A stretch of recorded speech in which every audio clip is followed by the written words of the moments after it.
4 ખેત પાકોના રજીસ્ટ્રેશનની પ્રક્રિયા ચાલી રહી છે, ત્યારે ખેડૂતોને મગફળીનું રજીસ્ટ્રેશન રદ થયું હોવાના મેસેજ મળી રહ્યા છે। રાજકોટ જિલ્લા ખેતીવાડી અધિકારીના જણાવ્યા પ્રમાણે જે ખેડૂતોએ રજીસ્ટ્રેશન કરાવ્યું છે તેમનું સેટેલાઇટ સર્વે અને ડિજિટલ ક્રોપ સર્વે દ્વારા ચકાસણી કરવામાં આવી રહી છે।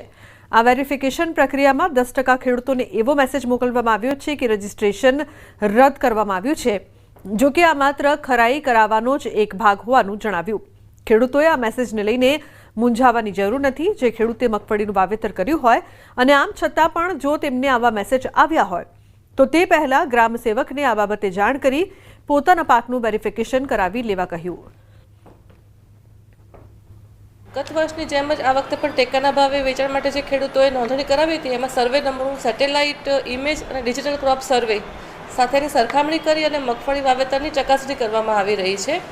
આ વેરિફિકેશન પ્રક્રિયામાં 10% જેટલા જ એવા કેસીસ છે કે જેમાં SMS મોકલવામાં આવ્યો છે, રજીસ્ટ્રેશન રદ કરવામાં આવ્યું છે, પણ એમાં ખેડૂતોએ બિલકુલ કોઈ ચિંતા કરવાની જરૂર નથી, કેમ કે આ એક એની ખરાઈ કરાવવાનો જ ભાગ છે। ચૂંટણીને લઈને ગરમાવો અણદાભાઈ પટેલે નોંધાવી ઉમેદવારી। કાંકરેજના શિહોરી મામલતદાર કચેરીએ નોંધાવી ઉમેદવારી, તો સમર્થકો સાથે પહોંચીને ઉમેદવારી નોંધાવી છે। થરા માર્કેટયાર્ડના પૂર્વ ચેરમેન અને સહકારી આગેવાન છે અણદાભાઈ પટેલ। 10 ઓક્ટોબરે બનાસ ડેરીના નવનિયુક્ત ડિરેક્ટર મંડળ માટે યોજાશે ચૂંટણી।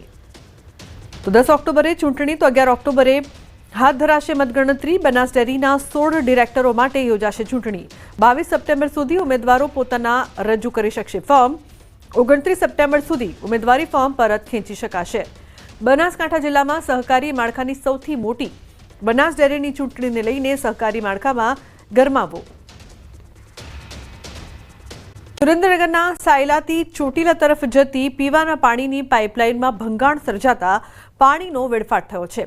પીવાના પાણીની પાઇપલાઇનના વાલ્વમાં ખામી સર્જાતા ભંગાણ સર્જાયું છે। અંદાજે 25 ફૂટ ઊંચા પાણીની ફુવારા ઉડતા આસપાસથી પસાર થતા વાહન ચાલકો અને લોકો પણ એકત્રિત થઈ ગયા હતા। એક તરફ લોકોને પીવાનું પૂરતું પાણી નથી મળતું, જ્યારે બીજી બાજુ હજારો લીટર પાણીનો વેડફાટ થતા તંત્ર સામે રોષ જોવા મળ્યો। તો સાયલા મામલતદાર તેમજ પાણી પુરવઠા વિભાગની ટીમને જાણ કરતા પાણીનો પ્રવાહ બંધ કરાવ્યો। બનાસકાંઠા જિલ્લાના થરાદ તાલુકાના ખેડૂતોને રાતા પાણીએ રોવાનો વારો આવ્યો છે। થરાદ તાલુકાના ગણેશપુરા ગામ, જ્યાં કુદરતી આફતે ખેડૂતોની સ્થિતિ ખરાબ કરી દીધી છે। ખેતરો પાણીમાં ગરકાવ થઈ ગયા છે। વરસાદના પાણીની સાથે સાથે આજુબાજુના ગામોના ખેતરોમાંથી પણ પાણી વહી આવ્યું છે। ખેતરોમાં ઉભેલો પાક પાણીમાં ડૂબી ગયો છે। પરિણામે ગામના લગભગ 200 એકર ખેતીની જમીન સંપૂર્ણપણે પાણીમાં ગરકાવ થઈ ગઈ છે। 2 દિવસના ભારે પવન અને વરસાદે તેમનો આખો પાક નષ્ટ કરી નાખ્યો છે। આટલા પાણી ભરાતા ખેડૂતોની શિયાળુ સિઝન પણ નિષ્ફળ જશે, જેથી ખેડૂતો સરકાર પાસે જમીન ધોવાણ તેમજ પાક નિષ્ફળ માટેની સહાયની આશ રાખીને બેઠા છે। મારે મેં હેડા અને વાવીતી મગફળી મોણા પર પૈસા લાવીને વાવીતી। અત્યારે મારું પાક જે ખૂબ ખરાબ થઈ ગયું છે। કોઈ હાલત નહીં। ભરૂચ શેપડાનું પાણી આવ્યું છે, કોઈ રાખ્યું નહીં। ખૂબ ખરાબ થઈ ગયું, કોઈ હાલત નથી મારી। કોઈ ખાસ સારો કોઈ રાખ્યો નથી, માલ પશુ નથી, અને ખરાબ હાલત આવી ગઈ છે। પાણી મેં વર્ષોથી ખેતી કરવા કદી આવ્યું નથી।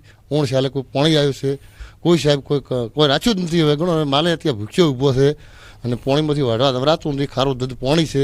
આની મારી વ્યવસ્થા હવે સરકાર સરી જે કરે સરી પરિસ્થિતિ એટલે અત્યારે મારે કોઈ હાલત છે જ નહીં।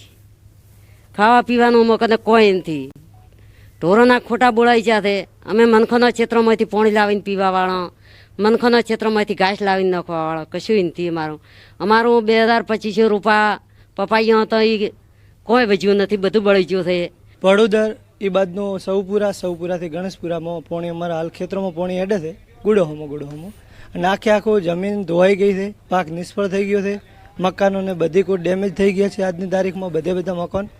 એના સિવાય કે અમને સરકાર જોડે એક જ માંગ છે કે અમને પાક નિષ્ફળ અને જમીન ધોવાણ બંનેનું સંપૂર્ણપણે વળતર આવે એવી મારી અપેક્ષા છે। વરસાદ આવ્યો, આખી ખેતી ભરાઈ ગઈ હતી અને એનાથી પાક તો બધો નિષ્ફળ હતો જ, પણ જ્યારે સોયપરાંત ભડોદરનું બંને ગામોના પાણી જ્યારે આવ્યા ત્યારે અમારા ગામની લગભગ 200 એકર જેટલી જમીન હાલ પાણીની ભરલ પડી છે। પાણી અત્યારે 8 ફૂટ સુધી આવે છે અને સરકાર શ્રીને વિનંતી છે કોઈ કરીને કાં તો આનો નિકાલ તો થઈ શકે એવો નથી।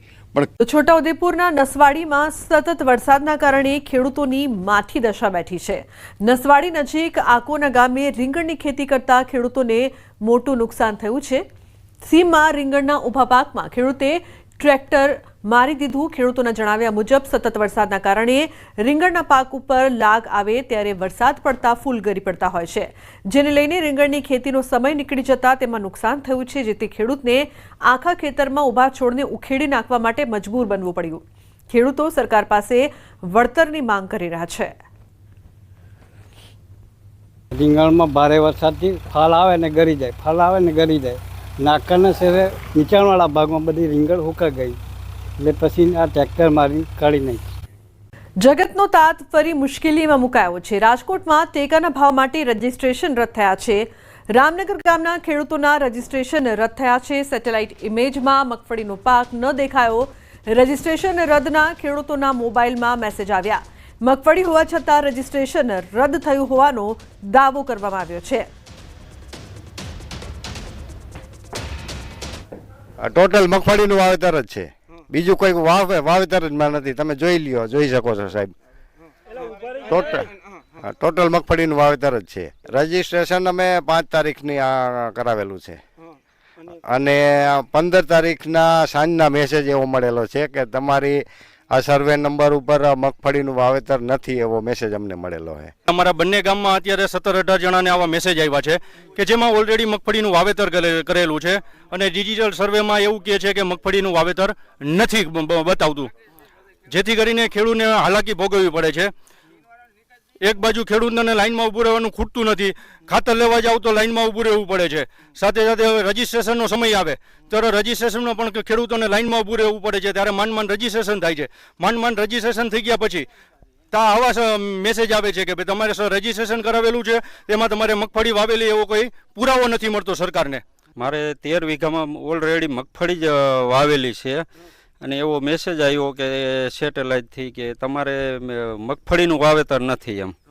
તો હવે આનું શું કરવું એ અમને ખેડૂતને તો શું ખબર પડે.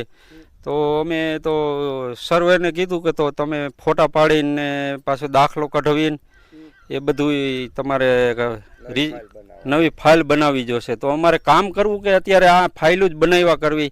કેટલાક ખેડૂતોને આવા મેસેજ અત્યારે આવી રહ્યા છે કે તેમને જે મગફળી માટેનું રજીસ્ટ્રેશન કરાવ્યું હોય તે જમીન સાથે જે તે સર્વે નંબર સાથે મેચ નથી થતી. ત્યારે આ શિવલાલભાઈ નામના ખેડૂત છે કે જેમને જે છે પોતાના ખેતરમાં 12 વીઘા ખેતરમાં જે છે મગફળીનું વાવેતર કર્યું હતું અને આમ છતાં પણ એમને જે મેસેજ એવો મળ્યો હતો કે તેમના ખેતરમાં જે છે સર્વે નંબર સાથે તેમ મેચ નથી થતું અને એમના કારણે તેમનું રજીસ્ટ્રેશન રદ કરવામાં આવી રહ્યું છે. 12 વીઘાનું આ ખેતરમાં જે છે મગફળીનો પાક ઊભો છે અને અહીંયા મગફળી ન હોવાનો જે છે એ સેટેલાઇટ ઇમેજમાં સામે આવ્યું હતું. ત્યારે કે ખેડૂતો છે તે હેરાન પરેશાન થઈ રહ્યા છે, કેમ કે અત્યારે ખેતરમાં સિઝન છે તે પૂરજોશમાં ચાલી રહી છે. એક બાજુ જે છે ખેડૂતો પાસે સમય નથી હોતો પૈસા દે અને જે છે એ મજૂરો પાસે કામ કરાવતા હોય છે. એવા સમયે જ જ્યારે કચેરીના ધક્કા ખાવાના આવતા હોય છે ત્યારે ખેડૂતોમાં પણ ક્યાંક નારાજગી જોવા મળતી હોય છે અને આ નારાજગીનું સ્પષ્ટ કારણ છે કે જે સેટેલાઇટ ઇમેજમાં જે દર્શાવવામાં આવ્યું છે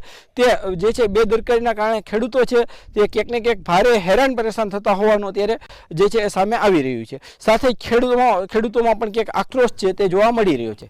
હાર્દિક જોશી, ન્યૂઝ 18 ગુજરાતી, કણકોટ. કરશે સરેન્ડર. પોપટલાકા હત્યા કેસમાં સરેન્ડર કરશે. અમિત ખૂંટ કેસમાં ગોંડલ પોલીસ કરશે ધરપકડ. તો સરેન્ડર કર્યા બાદ ગોંડલ પોલીસ કબજો મેળવશે. જૂનાગઢ જેલ બહાર ગોઠવાયો છે પોલીસ બંદોબસ્ત. મહત્વપૂર્ણ સમાચાર પ્રાપ્ત થઈ રહ્યા છે. અમિત ખૂંટ કેસમાં ગોંડલ પોલીસ છે તે ધરપકડ કરશે તેવી માહિતી. સરેન્ડર કર્યા બાદ ગોંડલ પોલીસ કબજો મેળવશે. ઉલ્લેખનીય છે કે જૂનાગઢ જેલ બહાર પોલીસ બંદોબસ્ત ગોઠવાયો છે. જે પ્રકારથી 3 વાગ્યાના સમયની વાત કરવામાં આવી હતી તો અનિરુદ્ધસિંહ જાડેજા સરેન્ડર કરશે.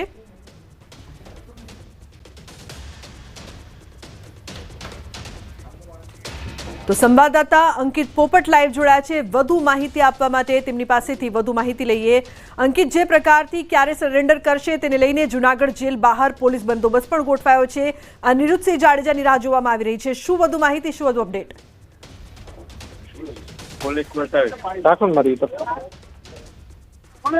જી અંકિત. જી ચોક્કસ. સૌપ્રથમ તો આપને હું મારી પાછળના દ્રશ્યો છે તે બતાવવાનો પ્રયત્ન કરી રહ્યો છું. હાઈકોર્ટના આદેશ અનુસાર જે અનિરુદ્ધસિંહ જાડેજા હાઈકોર્ટના આદેશ અનુસાર જે નિરુપસિંહ જાડેજા છે તે જૂનાગઢ જેલ ખાતે હાજર થવાના છે. સાંજના 4 વાગ્યા સુધીમાં તેઓ હાજર થઈ શકે તે પ્રકારની સૂત્રો દ્વારા માહિતી છે મળી છે. જૂનાગઢ જેલની બહાર અત્યારે ચુસ્ત પોલીસ બંદોબસ્ત છે તે પણ ગોઠવી દેવામાં આવ્યો છે. હાલ જોઈ શકાય છે કે જૂનાગઢ લોકલ ક્રાઇમ બ્રાન્ચ સાથોસાથ વાત કરવામાં આવે તો સ્થાનિક પોલીસ સહિતની ટીમ છે તે હાલ અત્યારે ઘટના સ્થળે આવી ચૂકી છે. પોપટ લાખા સુરક્ષા કેસની અંદર જે છે તે હાઈકોર્ટના આદેશ અનુસાર નિરુપસિંહ જાડેજા છે તેમને હાજર થવાનું છે અને હાજર થવા માટે તેઓ પોતાના સમર્થકો છે સાથોસાથ પોતાના અંગત વ્યક્તિઓ છે તેમની સાથે તે અહીં આવી પહોંચશે. જોઈ શકાય છે કે ચુસ્ત પોલીસ બંદોબસ્ત છે તે પણ ગોઠવી દેવામાં આવ્યો છે. અગાઉ આ કેસની અંદર 18 વર્ષની સજા છે તે નિરુપસિંહ જાડેજા છે તે કાપી ચૂક્યા છે અને 2018ની અંદર તેમને સજા માફી આપવામાં આવી હતી. જોકે ત્યારબાદ પોપટ લાખા સોરઠિયાના જે પૌત્ર છે હરેશ સોરઠિયા તેમના દ્વારા હાઈકોર્ટની અંદર અરજી કરવામાં આવી હતી અને જે અરજીને પગલે જે અગાઉ જે સજા માફી મળેલી હતી તે હાઈકોર્ટ દ્વારા રદ કરવામાં આવી છે. જી બિલકુલ અંકિત, આભાર સમગ્ર માહિતી બદલ.